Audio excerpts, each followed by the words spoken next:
안녕하세요. 오늘은 17년 4회 문제부터 좀 보도록 하겠습니다.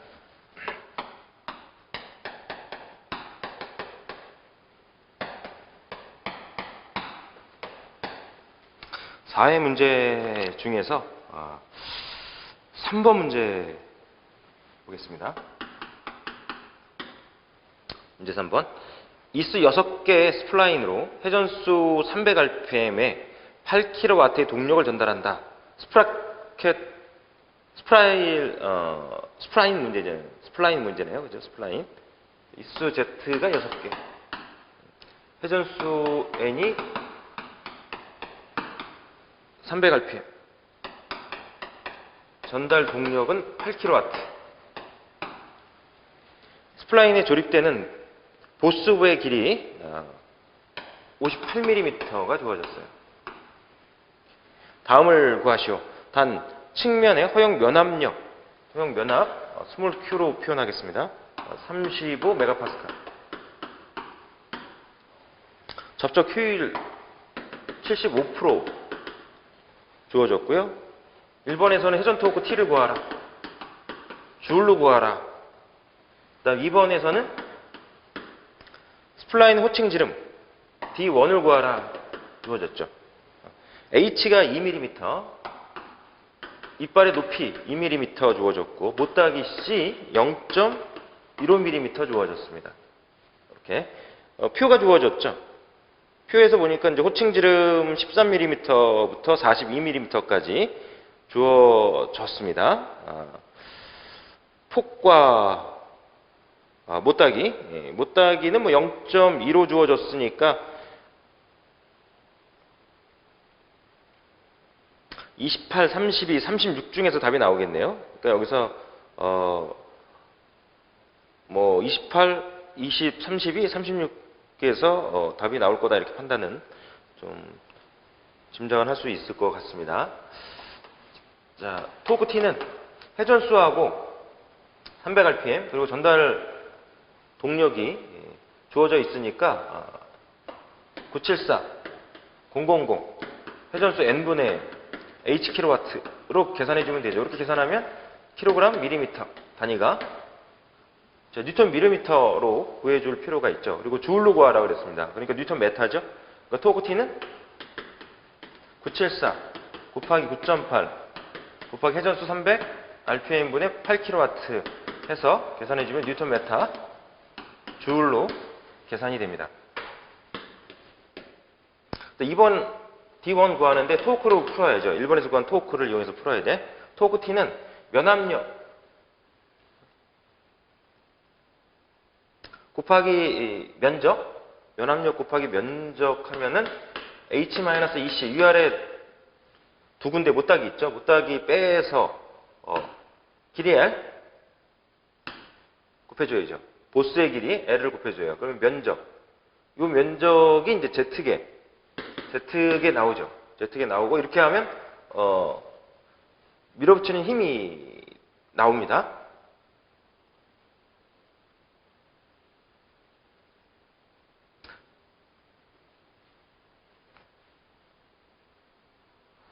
즉 회전력이죠. 회전력에 해당되는 힘이죠. 그러니까 이거는 면압력 곱하기 면적추에서 계산하면 회전력에 해당되는 표현이 되고요. 효율이 주어졌으니까 효율 고려해야죠. 효율 안 주면 무시하는데 효율 주어졌으니까 고려하고 그리고 이제 평균 직경이 들어가야 됩니다. 안찌름 바깥찌름에서 평균 직경이 들어가야 되니까 4분의 D1 플러스 D2로 해서 평균 직경 평균 반지름을 구해주는 거죠. 2분의 D1 플러스 D2는 평균 직경이 되는 거고. 그래서 T를 구했습니다. 1번에서. 곱하기 10의 3승에서 뉴턴 밀리미터로, 지금 뉴턴 메타니까요. 뉴턴 메타니까 뉴턴 밀리미터로 표현해주고 효율 75%입니다. 0.75 곱하기 면압력 35MPa 곱하기 H 2mm 마이너스 2 곱하기 C 0.15 곱하기 보스의 길이 58mm Z 6개 곱하기 4분의 D1 플러스 D2에서 D1 플러스 D2의 합을 계산해요. 합을 계산해 D1 플러스 D2의 합을 계산해 줍니다. 65.56mm가 나왔어요. 65.56mm. 그러면은 D1 플러스 D2 합쳐서 65.56mm가 나오는 거를 찾아야 됩니다. 찾아야 돼. 바로 이제 직사각값 선택하는 거죠. D1 플러스 D2의 합이 65.56mm보다 바로 큰 직사각값을 선택을 해줍니다. 그러면은 뭐 28 플러스 32 28 플러스 32 같은 경우에는 60이 되겠죠. 60이 됩니다. 그러니까 요거보다 작을 거고. 그 다음 큰 치수가 32 플러스 36 해주면은 68mm가 나와요. 68mm. 그러니까 호칭지름 D1을 32mm로 해서 보고 바깥지름, 스플라인의 바깥지름을 36mm로 이렇게 보고 선택할 수 있겠죠. 그러면 더하면 65.56mm보다 크니까 그렇게 해서 선택을 해 줄 수가 있고, 호칭지름이라고 하는 건 스플라인의 안지름 얘기하는 거니까 32mm가 답이 됩니다. 36에서 32mm 빼면 4mm고 나누기 2하면 높이가 되겠죠. 2mm 이렇게 나오고, 그 다음에 이제 그 못따기는 0.2로 표에서 주어져 있습니다. 그러면 주어진 조건하고 이제 맞아 떨어지긴 하죠. 자, 이렇게 D1 플러스 D2의 합으로 해서 이렇게 푸는 문제가 되는데, 앞서서도 이런 유형의 문제는 출제가 됐었어요. 새로운 문제는 아니고요. 그다음 4번 문제를 보겠습니다.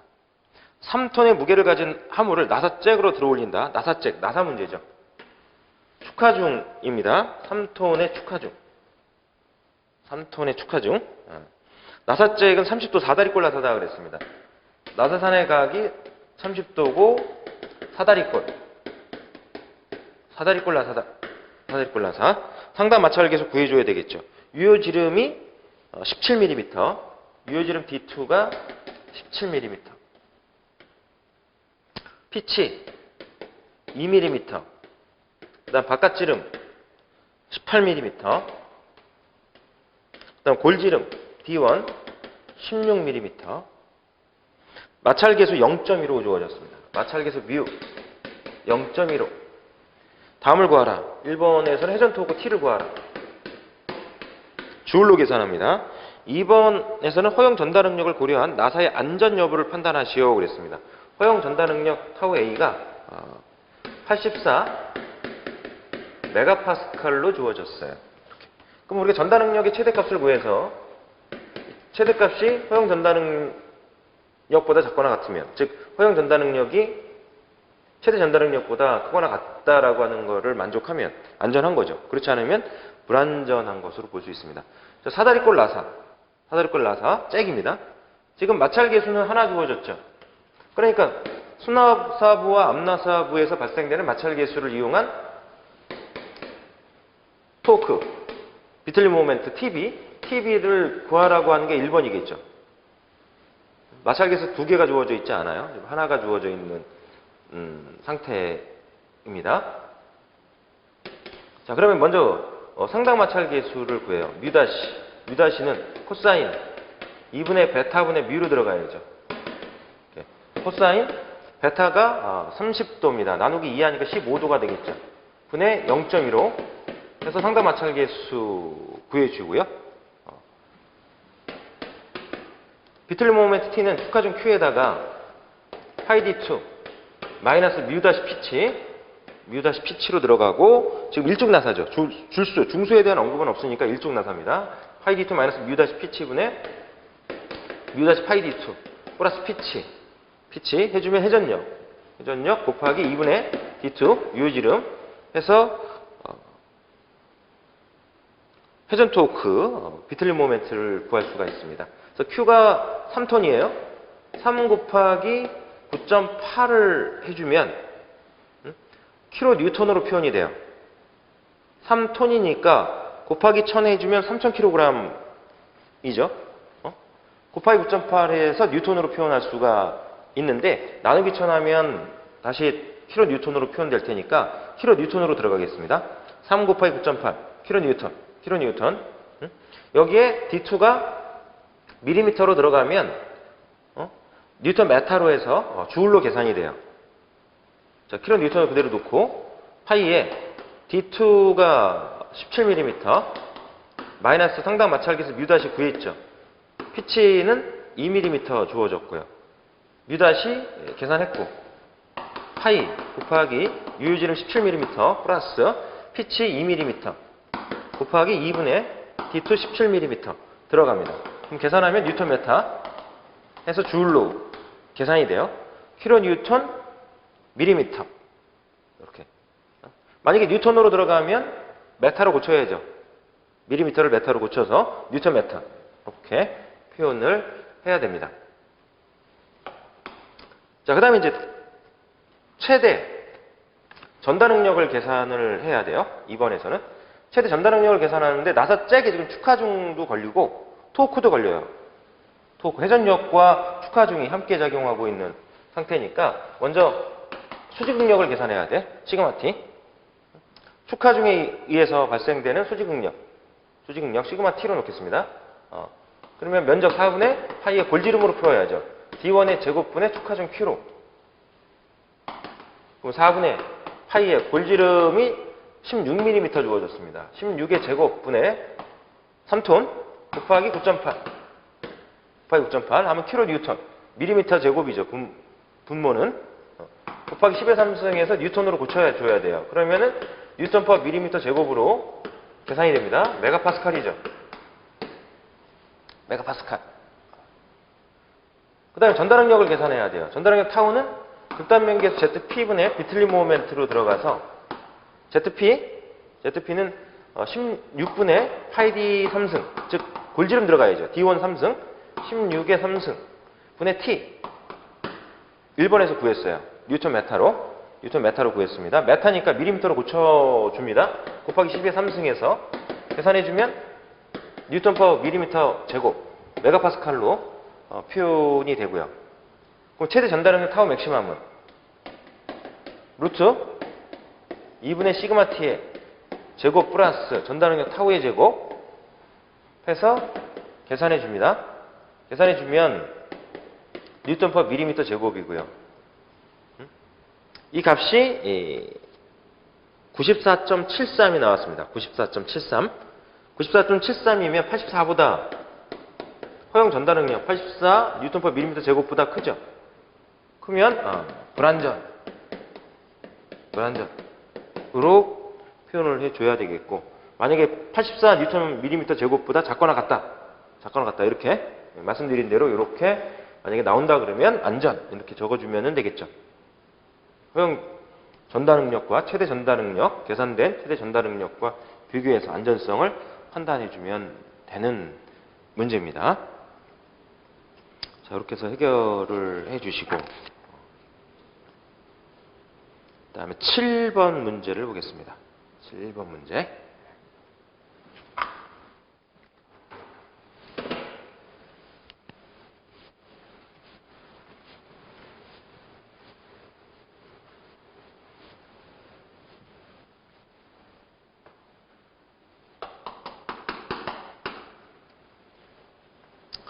공구 압력각이 14.5도, 알파 14.5도 주어졌고요. 모듈이 3인. 웨접 스퍼 기어에서 Z1 18, 피니언의 입수 18개, 그리고 기어의 입수가 24개다. 이 한 쌍의 기어에 언더컷이 일어나지 않도록 전위 기어로 설계하고자 한다. 담을 구하시오. 지금 이제 전위 기어죠. 표준 스퍼 전위 기어입니다. 1번은 최소 이론 전위 계수 x1, x2를 구하라. 전위 계수를 구하라 이런 얘기고요. 전위 계수.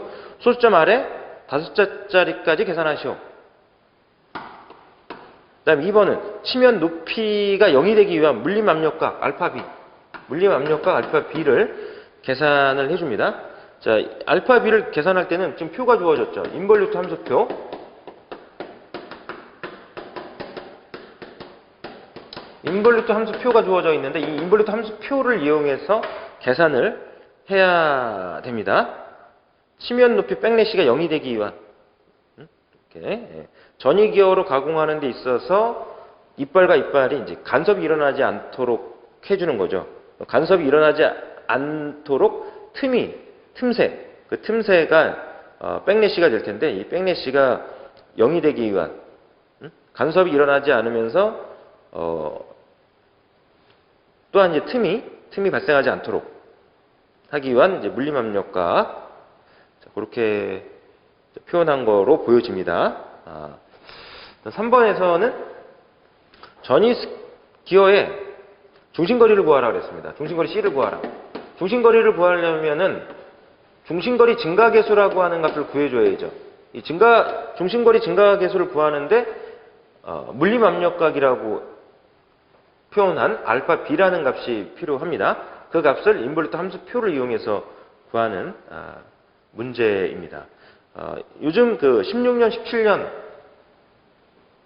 18년도에도 이제 좀 출제가 됐었는데 이 전위기어 문제가 좀 출제가 되고 있다라고 하는 게 최근 16년, 17년, 이제 18년 그 사이에서 이제 출제가 되고 있다. 그렇게 볼 수가 좀 있습니다. 오케이? 자, 그래서 전위계수를 구하겠다. 그럼 전위계수 x는 1-2분의 z 곱하기 사인 제곱 알파입니다. 사인 제곱 알파. 그래서 x1 피니언의 전위계수를 구한다 그러면 피니언 이수가 들어가줘야 돼요. 그래서 1-2분의 z1이 18 곱하기 사인 14.5도의 제곱이죠. 제곱 14.5도의 제곱 그래서 x1 소수점 이하 5자짜리까지 6자짜리에서 반올림해서 5자짜리까지 적어 주면 될 것 같습니다. 그 다음 x2 기어의 전위 계수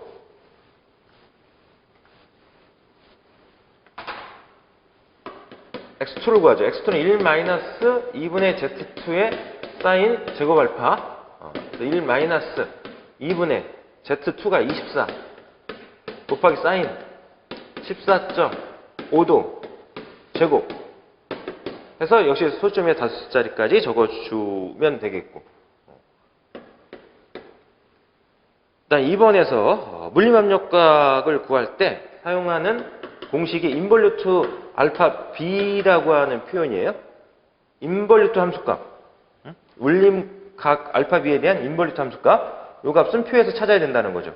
일단 구하는 공식이 2배의 탄젠트 알파 곱하기 z1 플러스 z2분의 x1 플러스 x2 플러스 인볼루트 알파 압력각에 대한 인볼루트 값 더해서 표현되는데 인볼루트 알파 값을 찾아야죠. 표에서 찾아줘야 됩니다.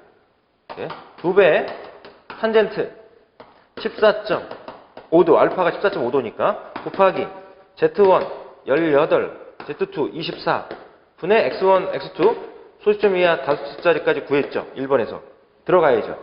플러스 인볼루트 알파 값을 찾아요. 알파가 14.5도니까 표에서 알파 14.5도를 찾아. 14.5도. 자, 그러면 이제 세 번째 칼럼 칸에 있습니다. 14.5도가 얼마냐면 0.005548이에요. 0.005548 해서 계산합니다. 계산해줘요. 인볼루트 알파가 소수점 이하 지금 7자리까지 들어가죠. 7자리까지 일단 구해서 표현을 해줍니다. 그래서 이 값을 계산하니까 0.0139624가 떨어져요. 0.0139624 0.0139624로 떨어져. 그럼 이 값을 표에서 찾아야 돼. 표에서. 인볼루트 함수 표로 들어가서 지금 0.0139가 나오는 위치를 찾아요. 0.0139 이렇게 해서 찾아보면 알파 B가 19도까지 내려가죠.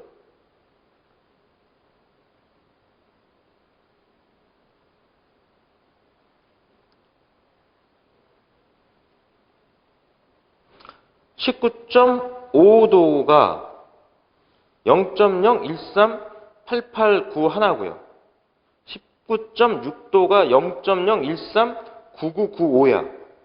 지금 표에서 지금 보니까 19.55도하고 19.60도하고 값이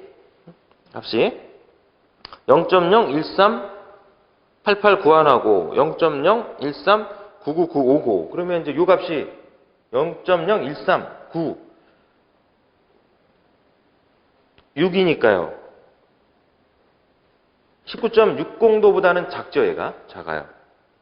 이런 경우에는 표에서 작은 값을 선택을 해서 계산하는 게 안전해요. 큰 값을 선택하는 것보다는 작은 값을 선택해서 계산해 주는 게 안전하다.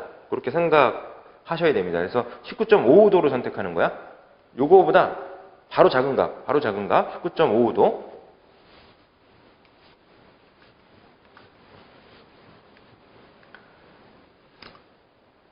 자, 그렇게 해서 알파 B가 물림 압력각이 19.55도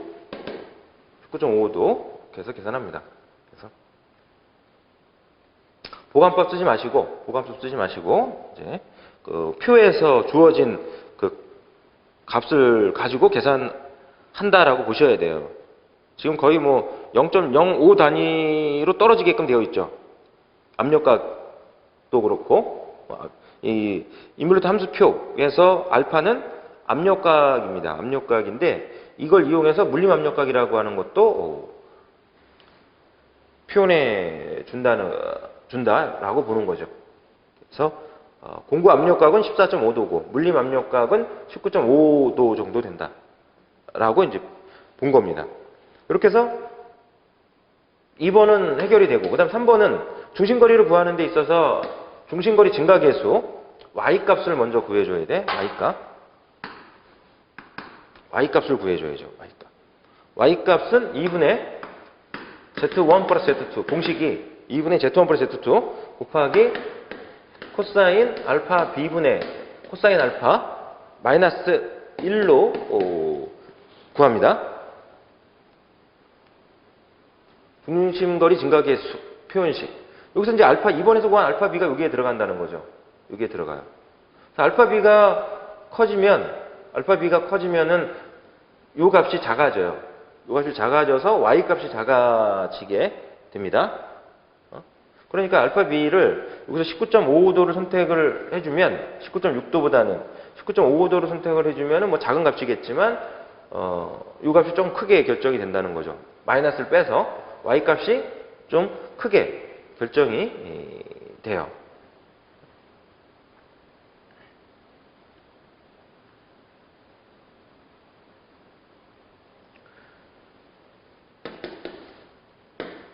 (2분의) Z1은 18, Z2는 24 곱하기 코사인 알파 b는 19.55도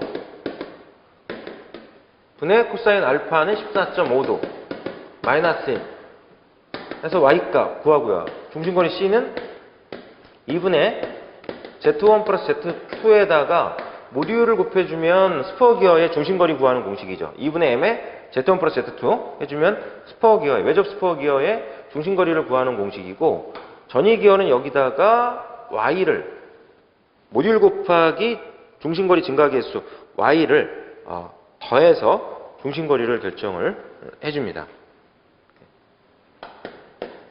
그래서 2분의 18 플러스 24 플러스 y값 구했죠.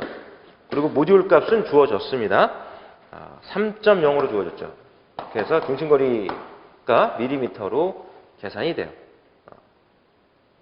이렇게 그래서 중심거리를 구하라 이런 문제가 최근에 지금 여러 번 나오고 있습니다. 그러려면 중심거리 증가계수를 구해줘야 되고 이 중심거리 증가계수를 구하려면 물림압력각 알파 b를 결정을 해줘야 되고 이때 이제 인버루트 함수표를 이용해서 계산합니다.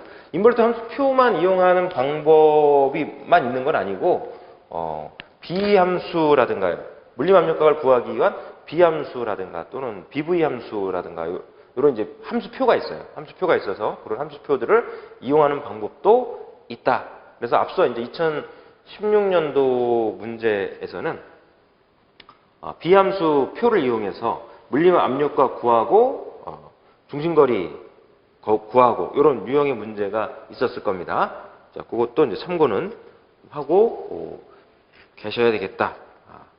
자, 그 다음에 8번을 보겠습니다. 8번 문제.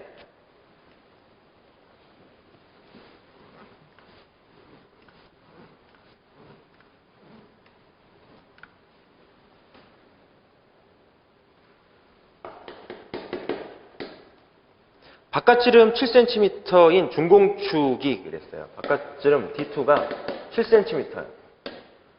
중공축이 600Nm의 굽힘 모멘트와 굽힘 모멘트의 M이 600Nm. 비틀림 모멘트도 주어졌네요. 1500Nm.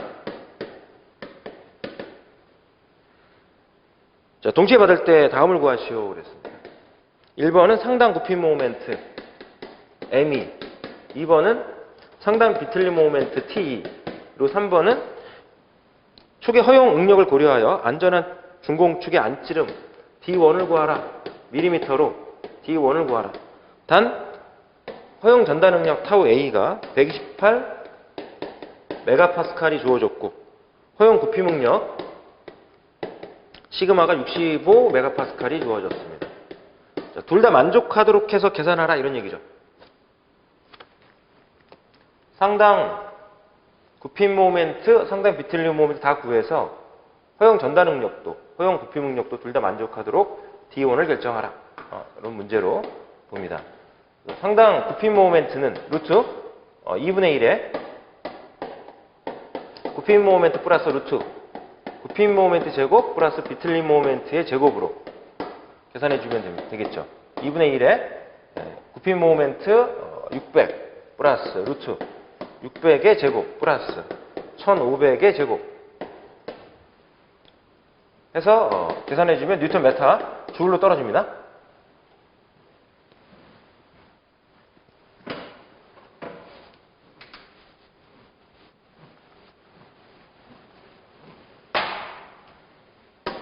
다음 상당 비틀림 모멘트는 루트 굽힘 모멘트 제곱 플러스 비틀림 모멘트 제곱으로 들어가죠. 루트 600의 제곱 플러스 1500의 제곱 해서 뉴턴 메타 주울로 구해지고요. 이렇게. 그 다음에 이제 상당 비틀림 모멘트는 허용 전달 응력 곱하기 극단면 계수에서 16분의 파이 D2 3승에 1-x의 4승으로 들어가죠. 그래서 상당 비틀림 모멘트를 구했어요. 곱하기 10의 3승 해주겠습니다. 뉴턴 메타니까 10의 3승을 해주고요. 허용 전달 응력 타우 A 값 자, 주어졌습니다. 128로 주어졌죠. 128 곱하기 16분의 파이 곱하기 D2가 7cm니까 70mm의 3승 곱하기 1-x의 4승에서 x를 구해요. 그럼 x를 구하면 이 x가 D2분의 D1이죠. 그러니까 D1은 x 곱하기 D2입니다. 그래서 x 구했고 D2는 70mm고 해서 계산하면 밀리미터로 D1 결정이 됩니다. 허용 전달 능력에서 계산했어요. 그 다음 허용 굽힘 응력에서 구해봐야죠. 상당 비틀림 모멘트는 허용 굽힘 응력 곱하기 단면 계수. 허용 굽힘 응력 곱하기 단면 계수는 32분의 파이 D2 3승의 1-x 4승입니다.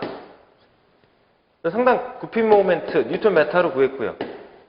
곱하기 10의 3승에서 뉴턴 밀리미터로 단위 맞춰서 들어가고 허용 굽힘 응력은 65 메가파스칼입니다. 65 곱하기 32분의 파이 곱하기 D2 70의 3승 곱하기 1-x의 4승에서 x를 구하고 여기서 D1을 x 곱하기 D2로 해서 D1을 구해줘요.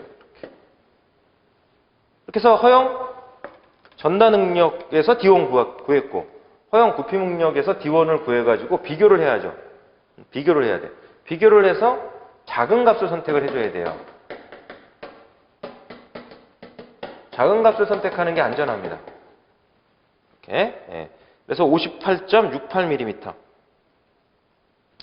허용 전달 능력에서 구하니까 66.46mm고, 허용 구피 능력에서 구하니까 58.68mm고, 작은 값 58.68mm로 결정을 해줘야 돼. 58.68mm를 결정해서 요식에다가 당연히 이제 58.68mm는 허용 구피 능력으로부터 나온 값이니까 이 조건은 만족하는 거고요. 즉 구피 능력의 최대값을 계산해서 이 값이 허용 구피 능력보다는 작거나 같아야 안전한 거죠. 요거는 당연히 만족한다는 거죠. 여기서 구했으니까. 그 다음에 이걸 가지고 전달 능력을 계산해봐요. 전달의 최대값을 구해서 이 값이 허용 전달 능력보다 작거나 같다 그러면 안전하죠. 안전해. 이렇게. 근데 여기서 결정된 D1을 가지고 이거를 계산해 봤을 때는 만족하지 않는다는 거죠. 그래서 작은 값 선택하는 거예요. 큰 값이 아니라 작은 값을 선택해서 축의 직경을 결정을 해줘야 맞습니다. D2 구할 때는 큰 값 선택하는 거고요. 바깥지름 계산하라 그럴 때는 큰 값 선택하는 거고, 안지름 계산하라 그러면 작은 값 선택하는 거고. 그래서 요즘에는 작은 값 안지름 구하라는 문제의 유형이 좀 출제가 되고 있다는 거죠. 과거에는 바깥지름을 구하라라고 해서 문제가 주로 좀 나왔었다면 요즘은 안지름을 구하는 문제로 해서 나왔다.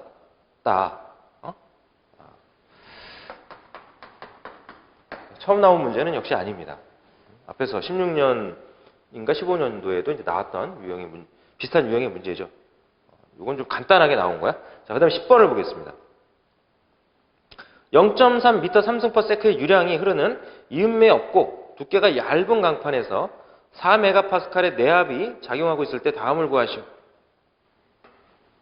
유량 Q, 최적 유량이 주어졌습니다. 0.3m 3승/s. 그리고 내압 P가 4MPa. 간 재료의 인장 강도는 시그마 맥시멈으로 놓겠습니다. 80MPa. 유속은 12m/s. 평균 속도죠. 간의 안찌름을 구하라. 1번. 간의 안찌름 D를 구하라. 그다음 2번은 최소 바깥지름을 구하라. D0. 얼마겠느냐. 이렇게. 부식여유 C는 6 곱하기 1 마이너스 66,000분의 내압 곱하기 내경 스몰 d로 해서 주어졌어요. 이렇게. 그리고 안전율이 주어졌죠. 안전율은 2로 하라 그랬어요. 2로 해라. 주어졌습니다. 이렇게.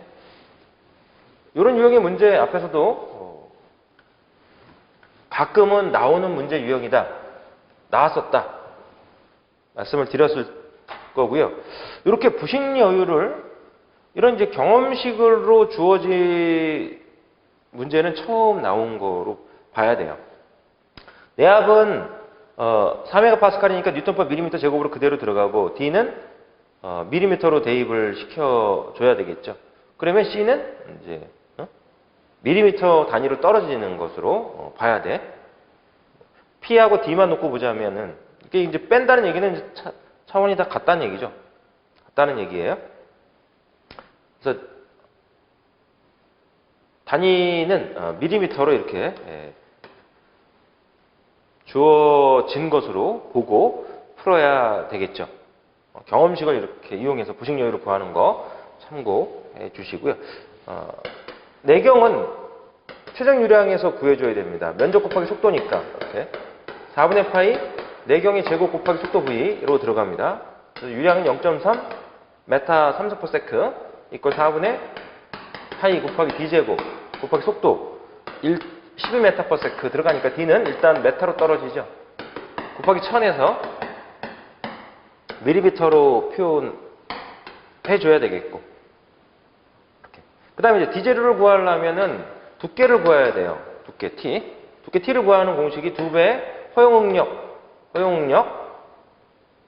지금 이음 효율을 안 줬으니까 무시하고요. 내압 곱하기 내경으로 들어가는데 이때 지금 허용응력이 안 주어지고 인장강도가 주어졌어요. 인장강도가 주어졌으니까 나누기 안전율 해줘야죠. 그래서 허용응력을 구해서 들어가줘야 돼. 플러스 부식여율 C 이렇게. 근데 부식여율 C는 공식을 써야 되겠죠. 2배 인장강도 분의 내압, 내경, 안전율 플러스 부식여유는 6 곱하기 1 마이너스 66,000 분의 내압 곱하기 내경 이렇게 해서 두께 T를 계산해 줍니다. 2배 시그마 맥시멈이 80MPa 분의 내압 4MPa 곱하기 내경 D 구했죠. 밀리미터로 대입해야 되고요. 안전율 2로 들어갑니다. 플러스 6 곱하기 1 마이너스 66,000 분의 내압 4MPa 곱하기 D 밀리미터로 들어가고요. 그래서 두께 T를 계산하면 밀리미터. 얇은 원간의 두께가 밀리미터로 표현이 됩니다. 그다음에 바깥 지름은 내경에다가 두께 ET를 더해줘야 되겠죠. 이렇게 해서 계산해주면 밀리미터로 떨어지게 됩니다. 내경 계산했고 두께 T 계산했고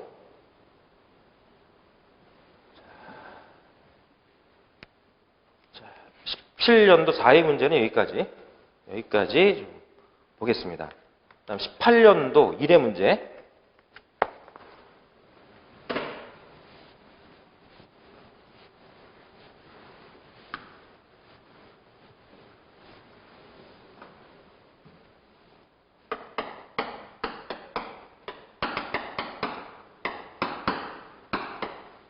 (18년도) 제 1회 문제.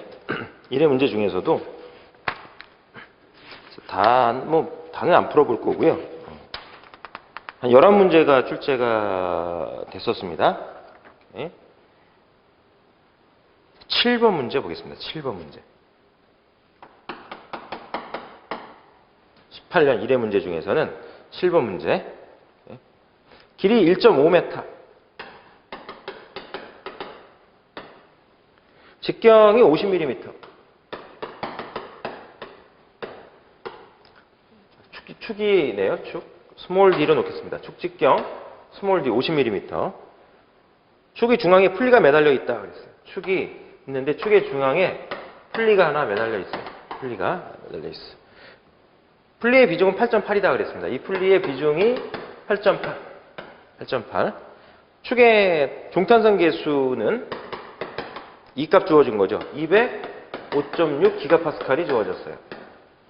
다음을 구하시오. 단 풀리의 외경은 600mm. 풀리의 외경 라지 D로 놓겠습니다. 600mm.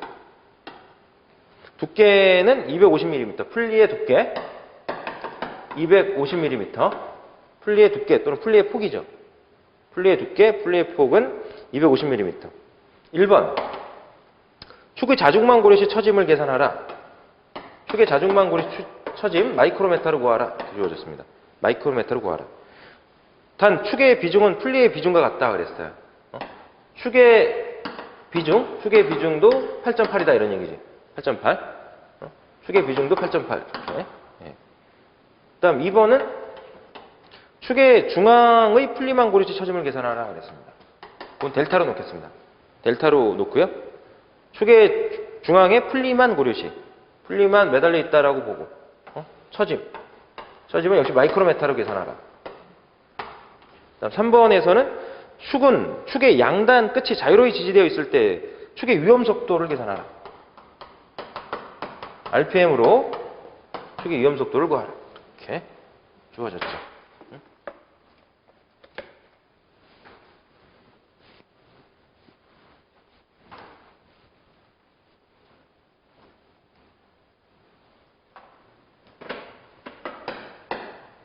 그럼 델타 제로, 축의 자중만 고려시 위험 속도를 축의 자중만 고려시 처짐을 구하는데 이때는 그 축을 등분포화종으로 가정하고 풀으라는 문제로 봐야 돼요. 그죠? 그래서 384 2i분의 5배 오메가 L의 4승으로 이제 구해줘야 되겠죠.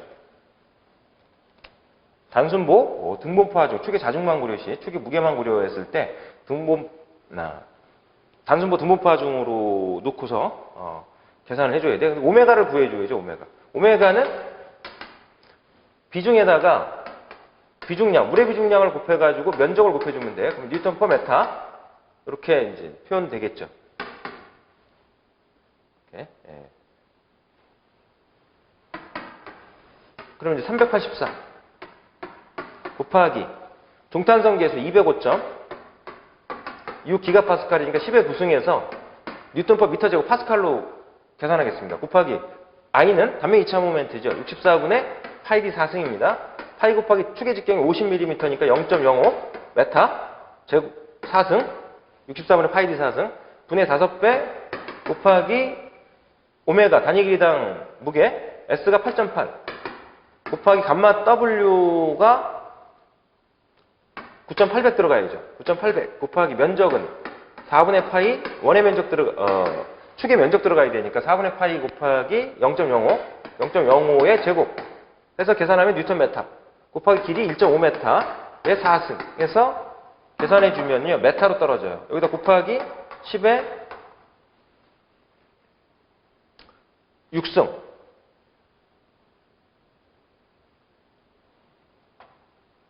10의 6승을 곱해야지. 10의 6승을 여기다가 곱하기 10의 6승을 해줘요. 곱하기 10의 6승을 해주면은 마이크로메타로 표현이 되죠. 마이크로는 10의 마이너스 6승이니까 마이크로는 10의 마이너스 6승이니까 10의 6승을 곱해버리면 마이크로메타로 떨어집니다. 이렇게 해서 델타 제로로 났습니다. 델타 제로 176.96 마이크로메타로 이제 떨어지고요. 그 다음에 델타 2번에서 델타 플리의 무게만 고려해서 구하는데 단순보 중앙집중하중으로 가정해서 48 2i분의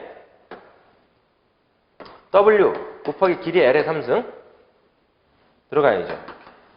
48 곱하기 205.6 곱하기 10의 9승 곱하기 64분의 파이 곱하기 축의 직경 0.05m의 4승 분의 W는 풀리의 비중 8.8에다가 비중량 9,800 곱해서 풀리의 최적 곱해야죠. 풀리의 면적은 4분의 파이 곱하기 직경이 600mm니까 0.6의 제곱 곱하기 폭이 250mm입니다. 0.25 곱해줘. 그러면 풀리의 무게 비중량 곱하기 최적 곱하기 길이 L은 1.5m 3승 해서 계산하니까 메타 곱하기 10의 6승을 해서 마이크로메타 단위는 맞춰주고요. 자, 이렇게 해서 이제 1, 2번에서 처짐은 일단 계산해 놓습니다. 처짐은 구해 놓고요.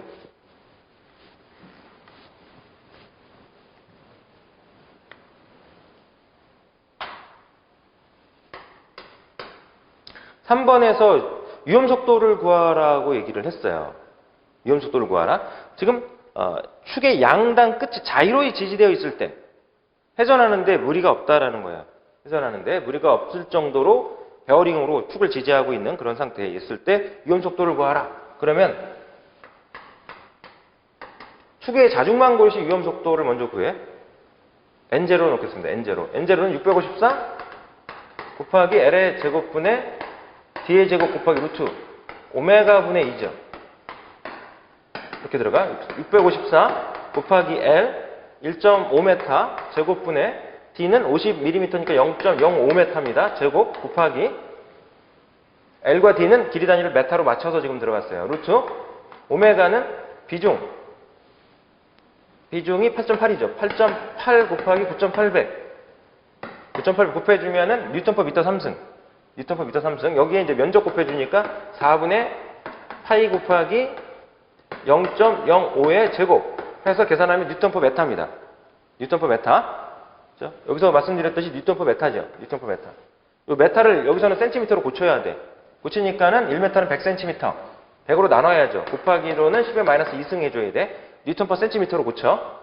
분의 중탄성 계수는 205.6 기가파스칼이니까 10의 9승.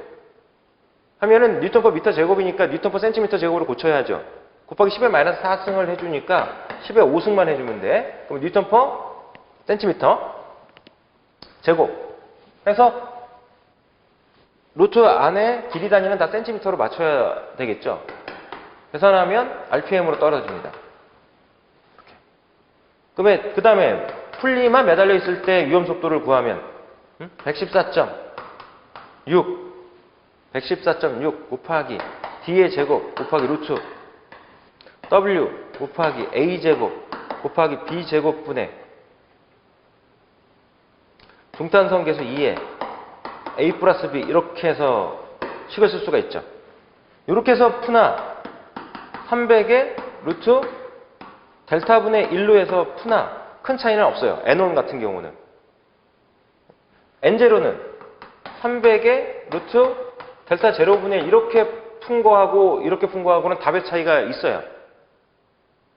지금 조건이 자이로이 축을 양당 끝에서 자이로이 회전할 수 있도록 지지해 놓은 상태다라고 하는 그런 조건에 맞는 그런 위험속도, 자중만 고르시 위험속도를 구하는 식이 이 식이야.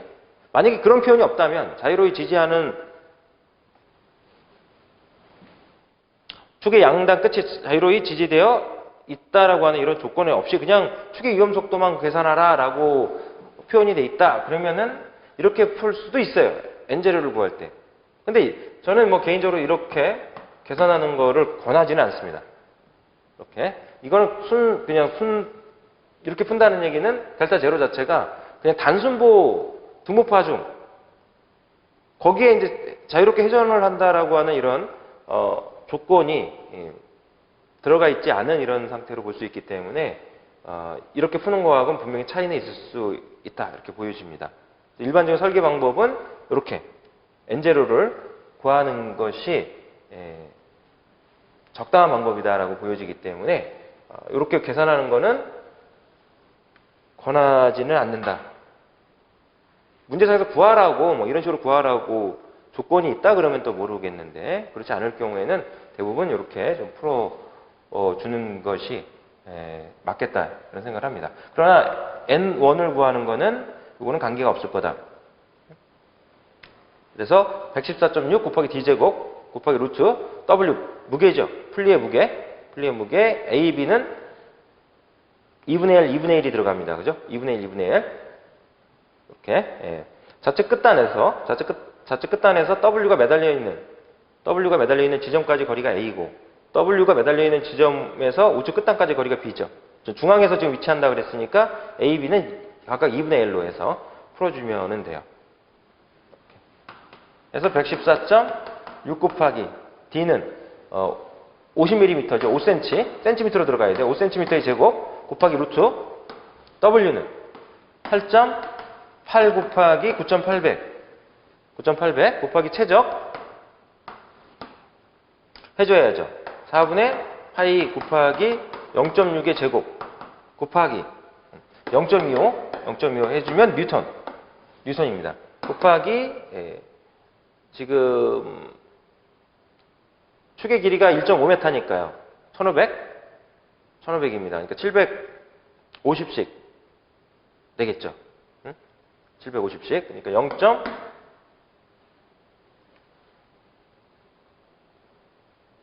센티미터로 들어가니까 75의 제곱 곱하기 75의 제곱 이렇게 들어가고요. 그다음 종탄성계수 2는 205.6 곱하기 10의 5승에서 뉴턴 퍼 센티미터 제곱. 그다음에 A 플러스 B는 L이죠. 1.5m, 1500mm니까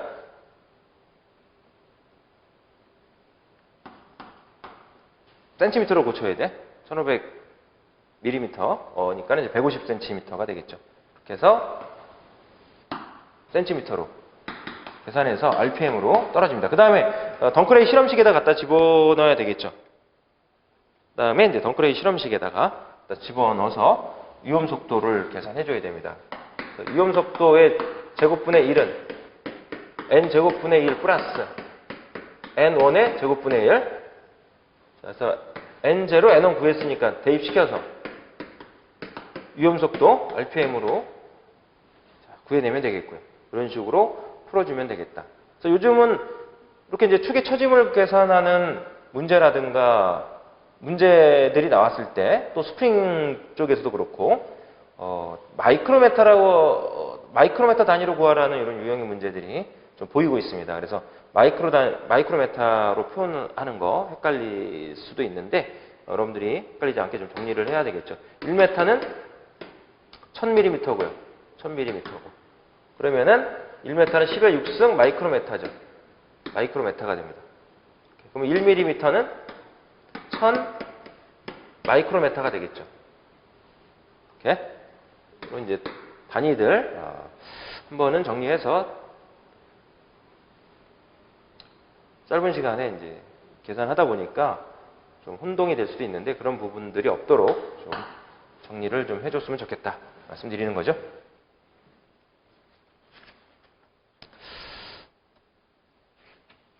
다음 10번 문제를 보겠습니다. 18년도 1회 문제에서는 한 문제 더 보겠습니다. 10번 문제. 처음 나온 문제 유형으로 보이긴 합니다. 10번.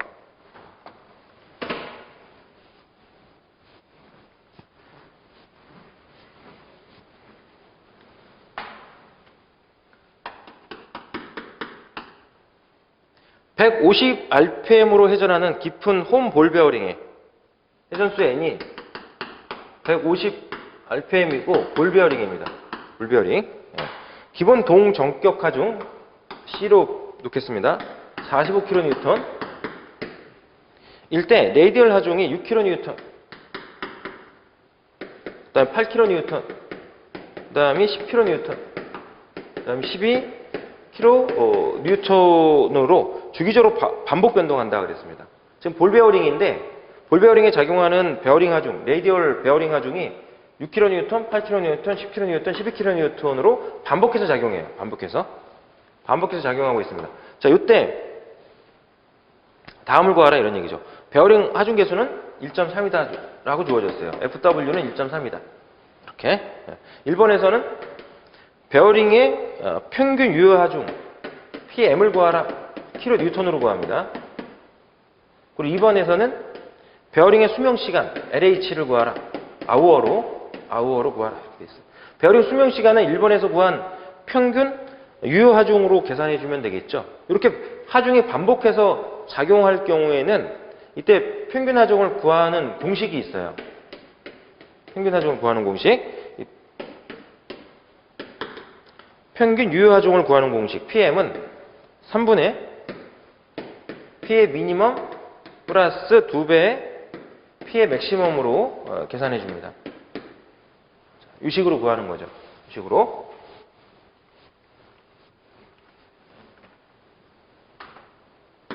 그래서 3분의 P 미니멈은 6kN으로 봐야 되겠고요. 플러스 2 곱하기 P 맥시멈은 12kN으로 보고 계산해 주면 kN으로 떨어질 거고요.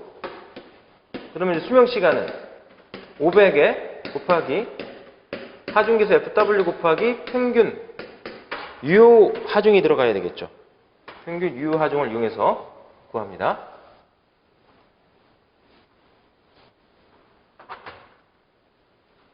기본 동적격 하중의 R승 곱하기 N분의 33.4 500 곱하기 하중계수 1.3 평균 유효 하중 계산했고 45kN 들어갑니다. 기본 동적격 하중은 평균 유효 하중도 kN이죠. 볼 베어링이니까 3승 곱하기 회전수 150rpm 분의 33.3 해서 계산해주면 아우어로 떨어져요. 자, 이렇게 해서 계산을 해주고요. 그래서 이렇게 이제 평균 유효 하중을 구하는 유형의 문제가 처음 나왔다. 아직까지는, 그리고 그 다음에 이제 아직까지는 나오고 있지 않습니다. 현재까지는 나오고 있지 않고요. 그리고 참고 안에 보시면, 그 교재 프리의 참고 안에 보시면 또 이렇게 이제 베어링 하중들이 반복적으로 주기성을 갖고 반복적으로 작용을 할 때 또 평균 유효 하중을 구하는 공식을 또 하나 정리를 해 놓은 게 있죠. PM에서 루트 루트에서 T1 곱하기 N1 플러스 T2 곱하기 N2 N개의 베어링 하중이 작용할 때 T1 곱하기 N1 곱하기 P1의 제곱 P1의 R승으로 해놨네요. P1의 R승 플러스 T2 곱하기 N2 곱하기 P2의 R승에서 식이 또 표현된 게 있습니다. 이런 공식들을 다 이해하고 우리가 기억할 수 있는 그런 시간은 안 되니까 여러분들이 갖고 있는 이제 대학 교과서를 좀 참고해가지고 추가적으로 이제 좀 더 관심 있는 분들은 공부를 하셔야 될 것 같고요. 이 공식을 어떤 경우에 그럼 쓰는 거냐? 시간이 주어졌다는 거죠. T1, T2는 시간입니다. 시간이야. 그리고 N은 N1, N2는 회전수가 됩니다. P1에 베어링 하중이 작용할 때, P2에 베어링 하중이 작용할 때 작용하는 시간과 그때 그 회전수가 주어지면 따로따로 주어지면 그때 쓰는 공식이죠. 지금 여기서 평균 유효 하중에서 표현한 요식보다는 상당히 많이 복잡한 식입니다. 그래서 요식도 참고로 했으면 좋겠다라고 생각이 들어서 좀 정리를 좀 해 놓은 거니까 아직은 뭐 이걸 이용해서 푸는 문제가 아직은 나오지는 않았습니다.